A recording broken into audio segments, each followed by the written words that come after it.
नमस्कार दोस्तों, स्वागत है आपका हमारे YouTube चैनल जीके ट्रैकर पे। देखिए फ्रेंड्स, आज की वीडियो में हम प्रतियोगिता दर्पण के इकोनॉमी से जुड़े हुए कुछ इंपॉर्टेंट एमसीक्यूज को यहाँ पे कवर करेंगे। करंट अफेयर्स के ये आपके इंपॉर्टेंट एमसीक्यूज होंगे जहां से आपके क्वेश्चन बनने के चांसेस काफी ज्यादा होते हैं। इकोनॉमी के क्वेश्चन करंट अफेयर के हम दो पार्ट्स में कवर करेंगे। कुछ क्वेश्चंस को आज एमसीक्यू के रूप में देखेंगे और बाकी बचे हुए जो आपके जितने क्वेश्चन होंगे कल उसका एक वीडियो आएगा जिसमें हम वन लाइनर के तौर पे सभी प्रश्नों को बजट से रिलेटेड कवर कर जाएंगे।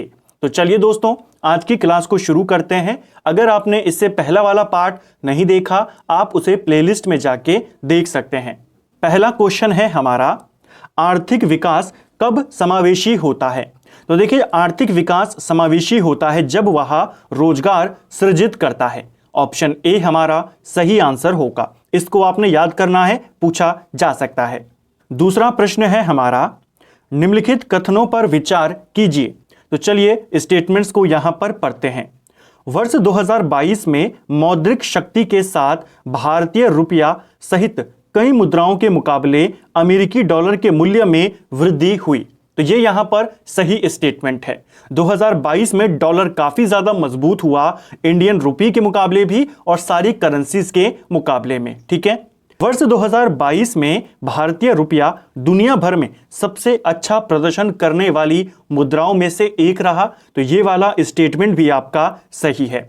जितनी अदर कंट्रीज की मुद्राएं नीचे गिरी डॉलर के मुकाबले, उतना इंडिया का रुपए नहीं गिरा। ठीक है, नीचे सारे करेंसियां गई हैं, लेकिन जो रेट था बाकी करेंसी से इंडिया का रेट काफी अच्छा था। यही आपसे पूछा गया है। इस तरीके का क्वेश्चन आपसे पूछा जा सकता है, तो आपको इसको याद करना है। यहां पर आपके दोनों कथन सही हैं। ठीक है, नेक्स्ट है हमारा, किस वित्तीय वर्ष के बजट में सरकारी व्यय के योजनागत व्यय और गैर योजनागत व्यय को वर्गीकरण को बंद कर दिया गया?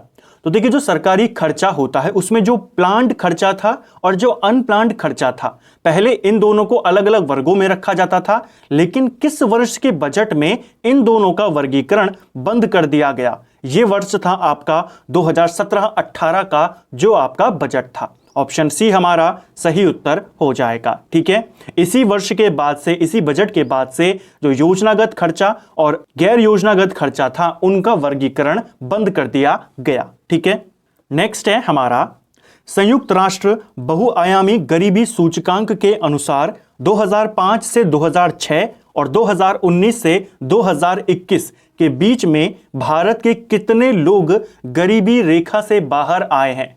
यानी 5 और 6 से लेकर के जो 19 और 21 का टाइम पीरियड है, ठीक है, जो ये आपके 15-16 साल हैं, इस दौरान भारत के कितने लोग गरीबी रेखा से बाहर आए हैं? सही आंसर है लगभग 41 करोड़। ऑप्शन सी हमारा सही आंसर होगा।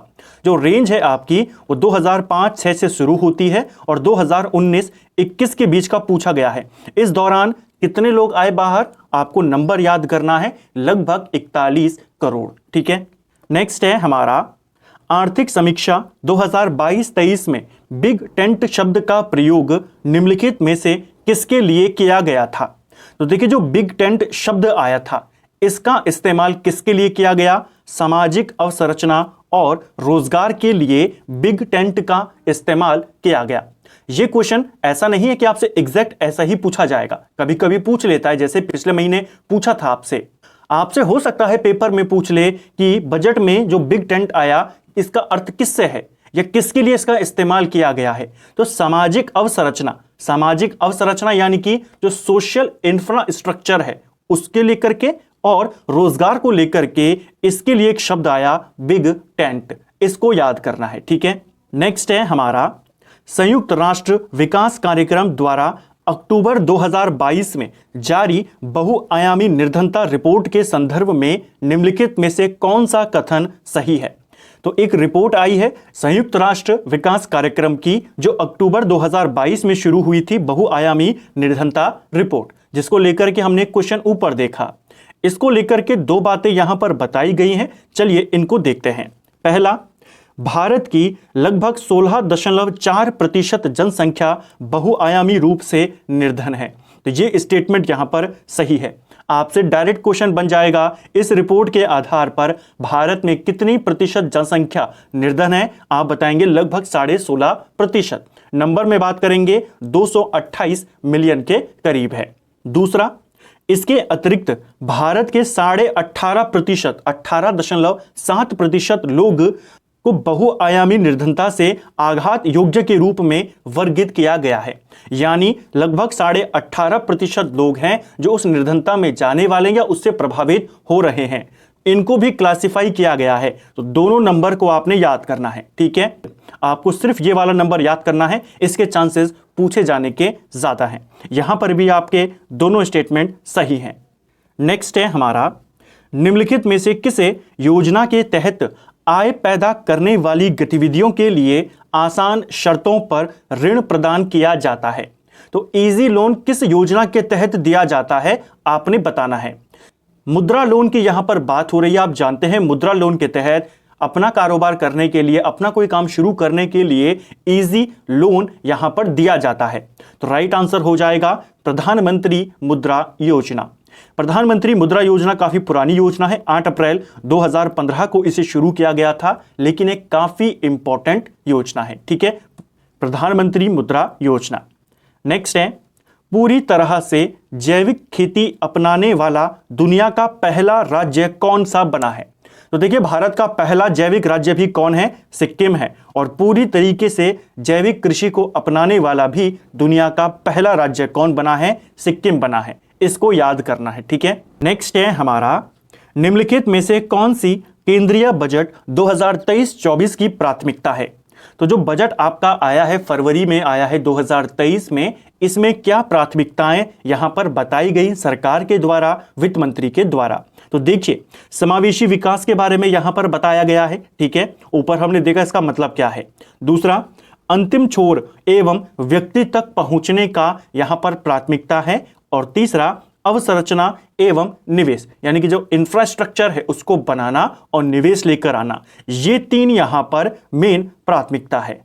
सही आंसर हो जाएगा हमारा जो शुरुआत के 3 आपके विकल्प हैं, ठीक है, जो समावेशी विकास है, अंतिम छोर पर व्यक्ति तक पहुंचना, और अवसंरचना यानी इंफ्रास्ट्रक्चर और निवेश को बढ़ावा देना।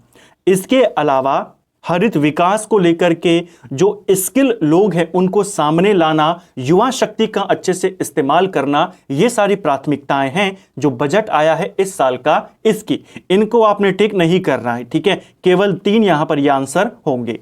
नेक्स्ट है हमारा, भारत की कौन सी उपलब्धि समावेशी विकास को परिलक्षित करती है? अब ये एक बहुत इंपॉर्टेंट क्वेश्चन है, आपको 4 से 5 क्वेश्चन देकर जाएगा, क्योंकि नंबर्स यहां पर आपको देखने को मिल रहे हैं और ये नंबर पूछे जाएंगे। तो देखिए, पहला पॉइंट है आपका, स्वच्छ भारत मिशन के अंतर्गत 11.7 करोड़ परिवारों में शौचालय की व्यवस्था करी गई। क्या यह समावेशी विकास को परिलक्षित करता है? बिल्कुल करता है, ठीक है। दूसरा, प्रधानमंत्री उज्ज्वला योजना के अंतर्गत रसोई गैस के लगभग 9.6 करोड़ कनेक्शन दिए गए, ये भी करता है। तीसरा, 120 करोड़ लोगों को 220 करोड़ कोरोना वैक्सीन का टीकाकरण किया गया, ये भी करता है, ये भी आपका सही है। चौथा, लगभग 47.8 करोड़ प्रधानमंत्री जनधन खाते यहां पर खोले गए। इन चारों को चारों आपके सही हैं, ये चारों के चारों समावेशी विकास को परिलक्षित करते हैं। अब क्वेश्चन कैसे बनेगा? क्वेश्चन बनेगा, बताइए स्वच्छ भारत मिशन के अंतर्गत कितने करोड़ परिवारों में शौचालय की व्यवस्था करी गई? बताइए प्रधानमंत्री उज्ज्वला योजना के तहत कितने करोड़ कनेक्शन यहां पर रसोई गैस के दिए गए?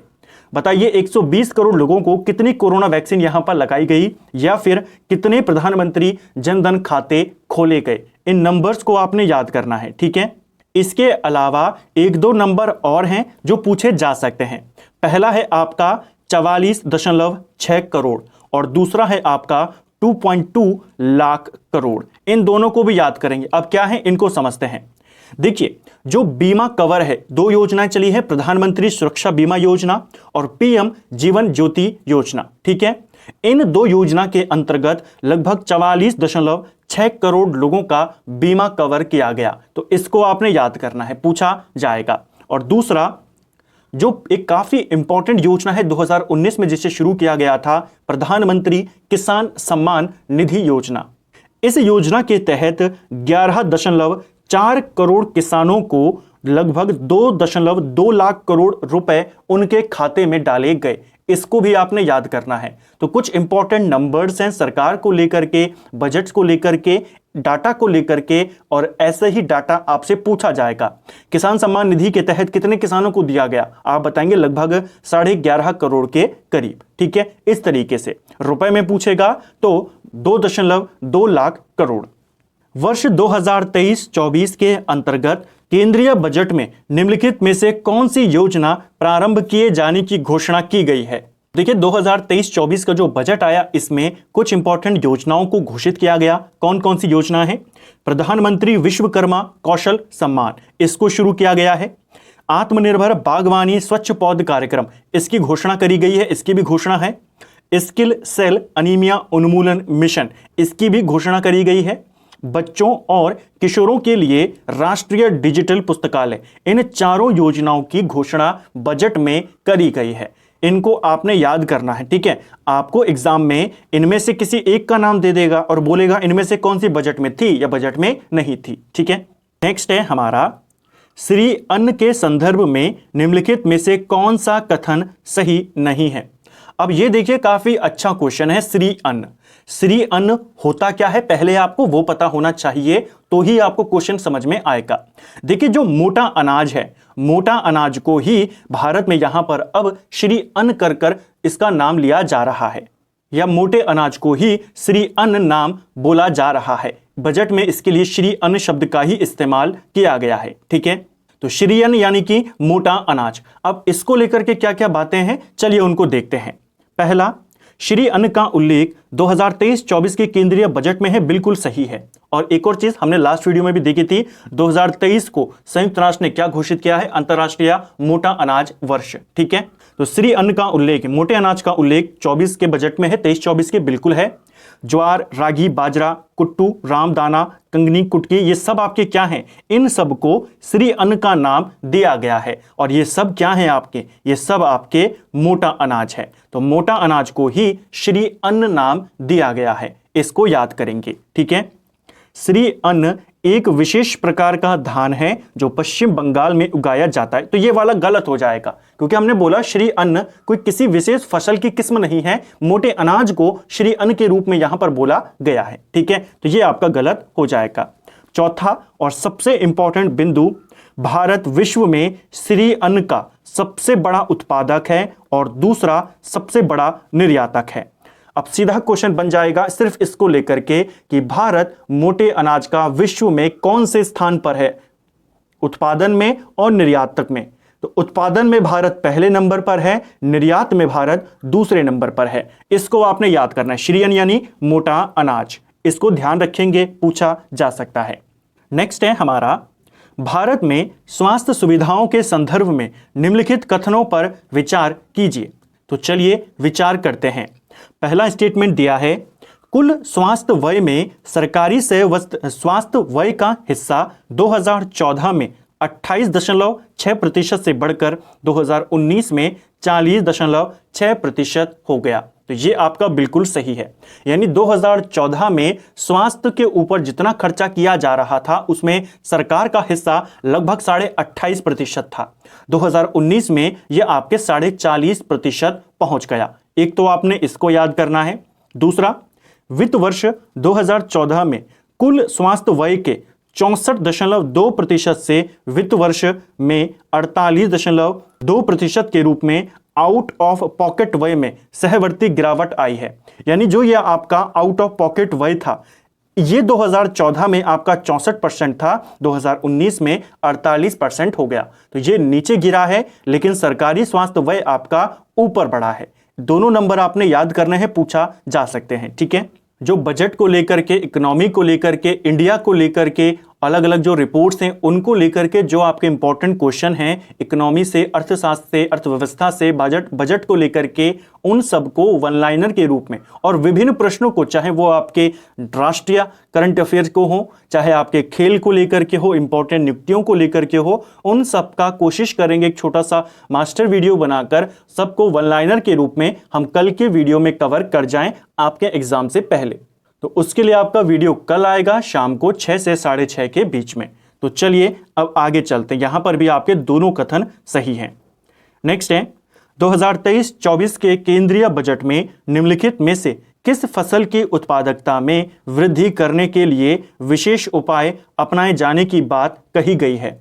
तो किसकी फसल को बारे में उसकी उत्पादकता बढ़ाने में विशेष उपाय किए जाएंगे, कौन सी फसल है आपने बताना है। सही आंसर है हमारा कपास की फसल, ऑप्शन सी सही उत्तर हो जाएगा। ठीक है, नेक्स्ट है हमारा कृषि, पशुपालन, डेयरी एवं मत्स्य पालन क्षेत्रों के लिए वर्ष 2023-24 के लिए शाख वितरण का लक्ष्य कितना निर्धारित किया गया है। तो इन क्षेत्रों के लिए शाख वितरण का लक्ष्य कितना रखा गया है, ये रखा गया है 20 लाख करोड़ का। इसको आपने याद करना है। ठीक है, नंबर्स डेटा बहुत बार आता है। भारत में किस वर्ष तक स्किल सेल अनीमिया का उन्मूलन करने का लक्ष्य हेतु 2023-24 के बजट में स्किल सेल अनीमिया उन्मूलन मिशन शुरू करने की घोषणा की गई है। जो हमने ऊपर 4 योजनाएं देखी उनमें से एक योजना ये भी थी। इसके तहत जो अनीमिया उन्मूलन है एक मिशन को यहां पर शुरू किया गया।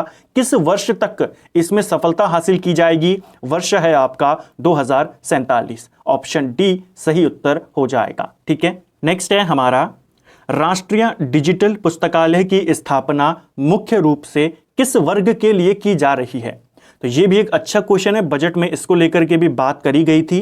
राष्ट्रीय डिजिटल पुस्तकालय, और ये किया जा रहा है किसके लिए, बच्चों और किशोरों के लिए। ऑप्शन ए हमारा सही आंसर होगा।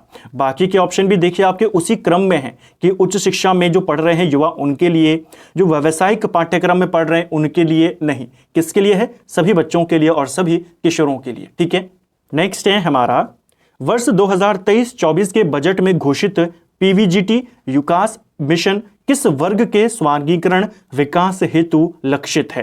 तो जो ये आपका एक नया विजन यहां पर शुरू किया गया, एक नई यहां पर योजना शुरू करी गई पीवीजीटी विकास मिशन, ये आपकी जो संवेदनशील जनजातीय समुदाय हैं, समूह हैं, उनके विकास के लिए शुरू की गई है। तो ऑप्शन बी हमारा सही आंसर हो जाएगा। नेक्स्ट है हमारा निम्नलिखित में से किस योजना के लिए वर्ष 2023-24 के बजट आवंटन में 66% की वृद्धि करके कुल आवंटन परिव्यय 79,000 करोड़ कर दिया गया है। तो किस योजना का बजट बढ़ाया गया है 23-24 में, 66% का बजट बढ़ाया गया है और 79,000 करोड़ इस योजना का, अब जो इस योजना पर परिव्यय होगा, खर्च होगा, उसको कर दिया गया है कितना, 79,000 करोड़। कौन सी योजना है, सबसे इंपॉर्टेंट योजना प्रधानमंत्री आवास योजना, ऑप्शन सी सही आंसर होगा। क्वेश्चन बन जाएगा आपसे, इतनी बड़ी लैंग्वेज नहीं देगा जैसे आपको यहां पर देखने को मिला।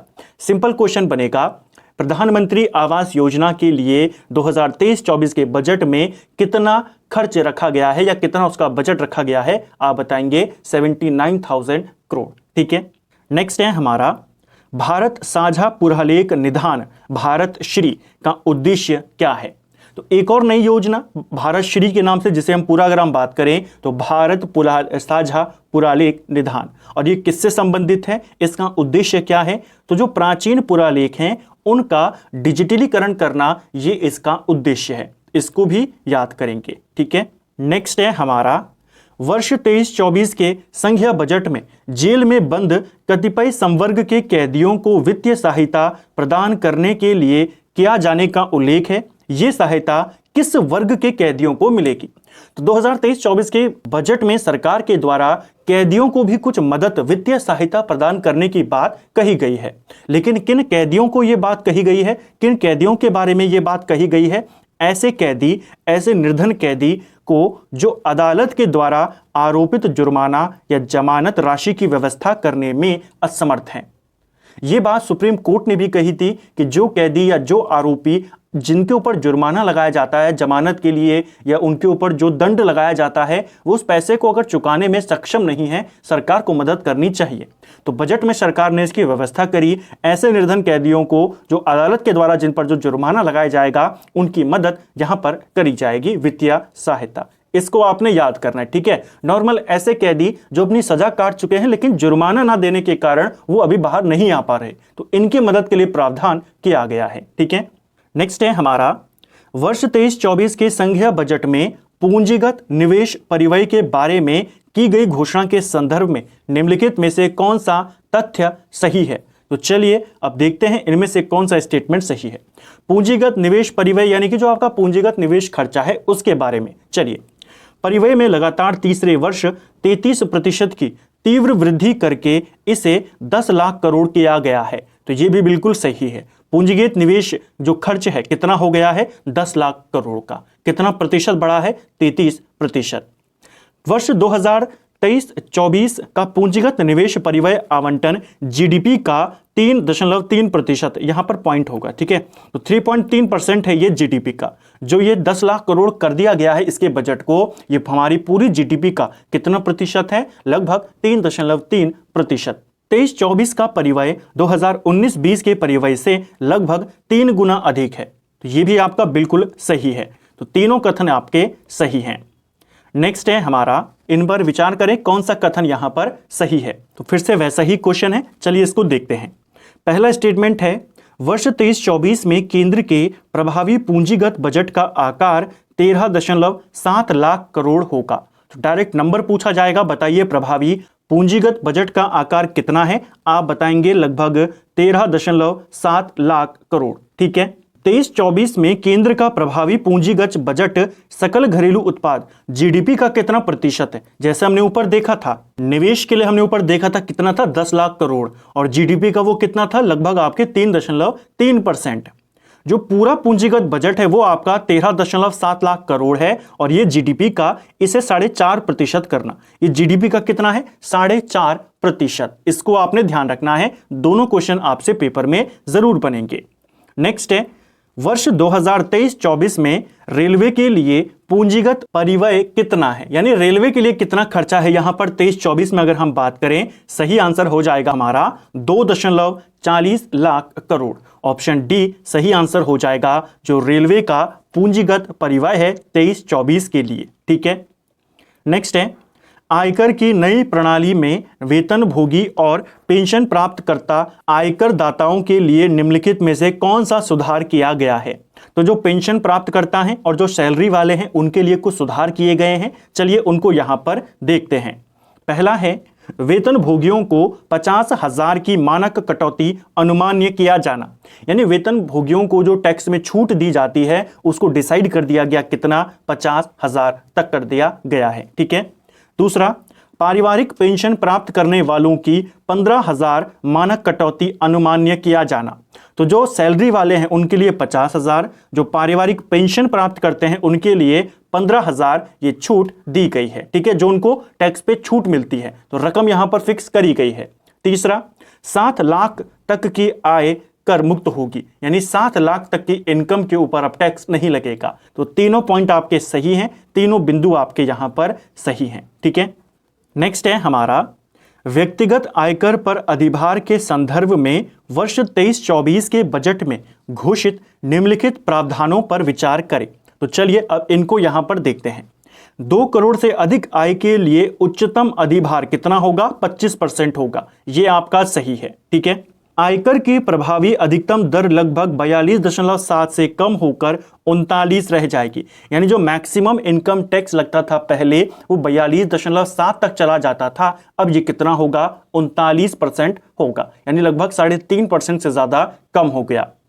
पुरानी आयकर व्यवस्था का विकल्प चयन करने वालों पर अधिभार में किसी प्रकार का परिवर्तन नहीं किया गया है, यानी 2 नए टैक्स रिजीम यहां पर लाए गए। पुरानी टैक्स जो सिस्टम है और एक नया टैक्स सिस्टम है। तो लोगों को अभी चयन करने का यहां पर विकल्प दिया जाएगा कि वो किस में शामिल होना चाहते हैं, नई टैक्स में या पुराने टैक्स में।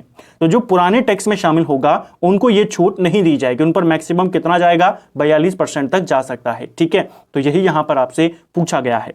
कौन सा स्टेटमेंट सही है? ये तीनों स्टेटमेंट आपके सही हैं। तो फ्रेंड्स, ये था हमारी जो सेकंड वीडियो थी लेटेस्ट प्रतियोगिता दर्पण के इंपॉर्टेंट एमसीक्यूज की। आज हमने अर्थशास्त्र, अर्थव्यवस्था को लेकर के, क्योंकि इंडियन अर्थव्यवस्था को लेकर के, बजट को लेकर के आपसे क्वेश्चन पूछे जाते हैं।